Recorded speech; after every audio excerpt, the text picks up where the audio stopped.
बहुत समय पहले की बात है। यह कहानी हमें उस समय में ले जाती है जब धरती पर देवताओं का वास हुआ करता था। एक समय जब मानवता और दिव्यता का संगम हुआ करता था। भगवान विष्णु ने धरती पर कृष्ण के रूप में जन्म लिया। उनका जन्म एक दिव्य उद्देश्य के साथ हुआ था, जो मानवता को धर्म और सत्य का मार्ग दिखाने के लिए था। उसी समय भगवान शिव के अनन्य भक्त सुदामा ने भी जन्म लिया। सुदामा का जन्म एक साधारण परिवार में हुआ, लेकिन उनका हृदय पवित्र और भक्ति से भरा हुआ था। दोनों अलग अलग परिवारों में पैदा हुए। कृष्ण का जन्म एक राजसी परिवार में हुआ, जबकि सुदामा का जन्म एक गरीब ब्राह्मण परिवार में हुआ। कृष्ण तो राजा के घर आलीशान महल में पले बढ़े, जहां उन्हें हर प्रकार की सुख सुविधाएं प्राप्त थीं। उनका जीवन राजसी ठाट बाट से भरा हुआ था, लेकिन सुदामा एक गरीब ब्राह्मण परिवार में जन्मे। उनका जीवन सादगी और कठिनाइयों से भरा हुआ था, लेकिन उनके मन में भक्ति और प्रेम की कोई कमी नहीं थी। किस्मत को कुछ और ही मंजूर था। दोनों की राहें अलग अलग थीं, लेकिन नियति ने उन्हें एक साथ लाने का निर्णय लिया था। दोनों की मुलाकात एक गुरुकुल में हुई। यह गुरुकुल एक पवित्र स्थान था, जहां बच्चों को शिक्षा और संस्कार दिए जाते थे। यहीं से उनकी दोस्ती का सफर शुरू हुआ। दोनों ने एक दूसरे के साथ समय बिताना शुरू किया और उनकी दोस्ती गहरी होती गई। दोनों गुरुजी के आश्रम में साथ रहते थे। आश्रम का जीवन सादगी और अनुशासन से भरा हुआ था, जहां वे शिक्षा प्राप्त करते थे।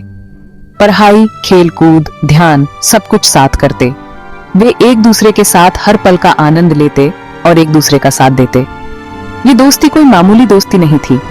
यह एक गहरी और आत्मीय मित्रता थी, जो समय के साथ और भी मजबूत होती गई। ये तो दो आत्माओं का मिलन था। उनकी मित्रता में एक दिव्यता थी, जो उन्हें एक दूसरे के और करीब लाती थी। दुनियादारी से परे उनका प्यार निस्वार्थ था। यह मित्रता एक उदाहरण थी कि सच्ची मित्रता कैसी होती है, जो किसी भी परिस्थिति में अडिग रहती है। गुरुकुल में दोनों ने गुरु संदीपनी से ज्ञान हासिल किया। यह प्राचीन भारतीय शिक्षा प्रणाली का एक महत्वपूर्ण हिस्सा था, जहां विद्यार्थी अपने गुरु के सानिध्य में रहकर शिक्षा प्राप्त करते थे। वेद पढ़े, उपनिषद समझे। इन ग्रंथों में निहित ज्ञान और शिक्षाओं ने उनके जीवन को दिशा दी और उन्हें आध्यात्मिक और नैतिक मूल्यों से परिपूर्ण किया और धर्म की बातें सीखीं। धर्म के सिद्धांतों और नैतिकता की शिक्षा ने उन्हें समाज में एक आदर्श नागरिक बनने के लिए प्रेरित किया। गुरुजी दोनों को बहुत प्यार करते थे। उनका स्नेह और मार्गदर्शन विद्यार्थियों के लिए एक प्रेरणा स्रोत था, जिससे वे न केवल शैक्षिक बल्कि व्यक्तिगत विकास भी कर सके। कृष्ण और सुदामा दोनों ही बहुत होशियार थे। उनकी बुद्धिमत्ता और ज्ञान की प्यास ने उन्हें अपने साथियों में अलग पहचान दिलाई। कृष्ण अपनी चतुराई और तेज दिमाग के लिए मशहूर थे।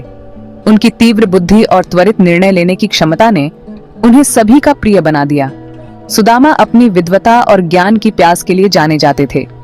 उनकी अध्ययनशीलता और ज्ञान प्राप्त करने की लालसा ने उन्हें एक उत्कृष्ट छात्र बना दिया। समय यूं ही बीतता गया और दोनों ने गुरु से खूब कुछ सीखा।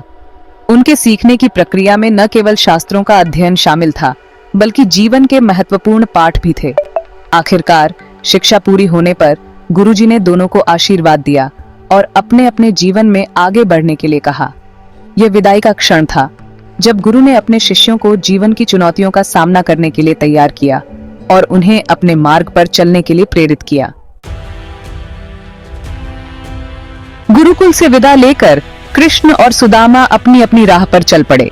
गुरुकुल में बिताए गए वर्षों ने उन्हें ज्ञान और संस्कारों से परिपूर्ण किया था। अब समय आ गया था कि वे अपने अपने जीवन की दिशा तय करें और अपने सपनों को साकार करें। कृष्ण ने द्वारिका में अपना राज्य स्थापित किया।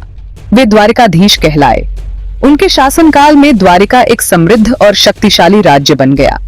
उन्होंने अपने राज्य में न्याय और धर्म की स्थापना की, जिससे प्रजा में सुख शांति का माहौल बना रहा। वहीं दूसरी तरफ सुदामा ने एक साधारण ब्राह्मण की तरह जीवन बिताने का फैसला किया। उन्होंने अपने जीवन को धार्मिक और आध्यात्मिक साधना में समर्पित कर दिया। वे प्रतिदिन पूजा पाठ और वेदों का अध्ययन करते थे, जिससे उनके जीवन में संतोष और शांति बनी रहती थी। उन्होंने अपनी बचपन की सहेली से शादी कर ली।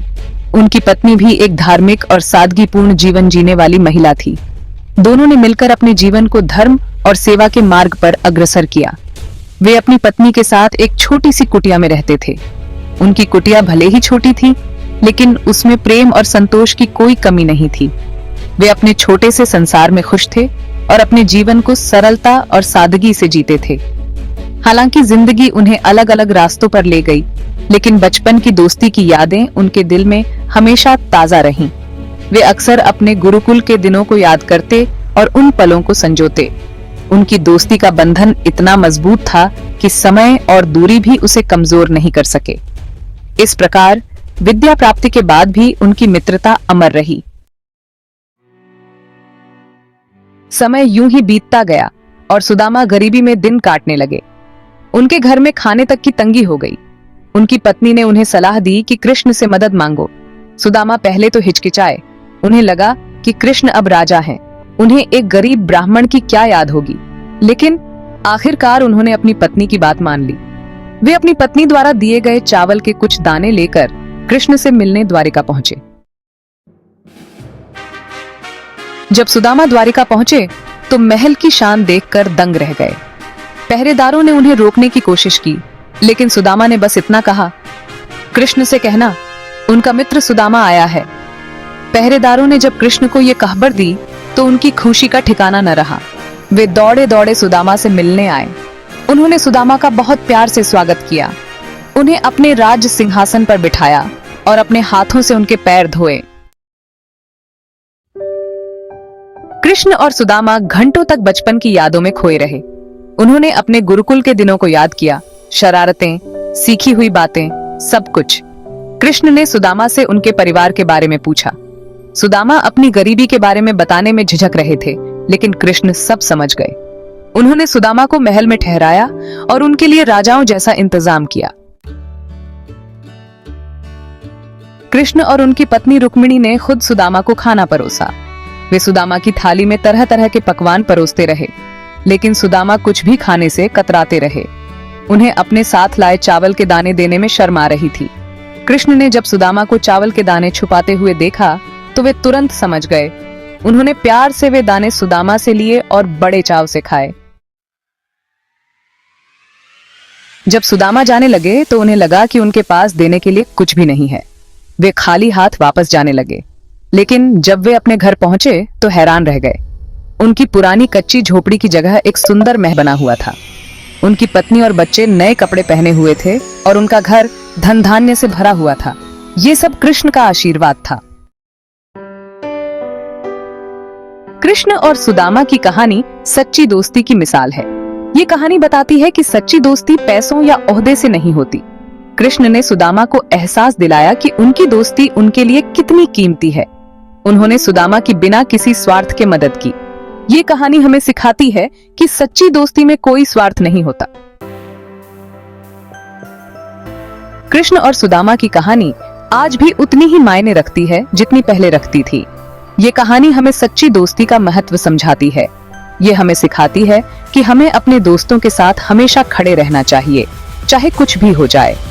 हमें कृष्ण और सुदामा की तरह निस्वार्थ और सच्चे दोस्त बनने की कोशिश करनी चाहिए।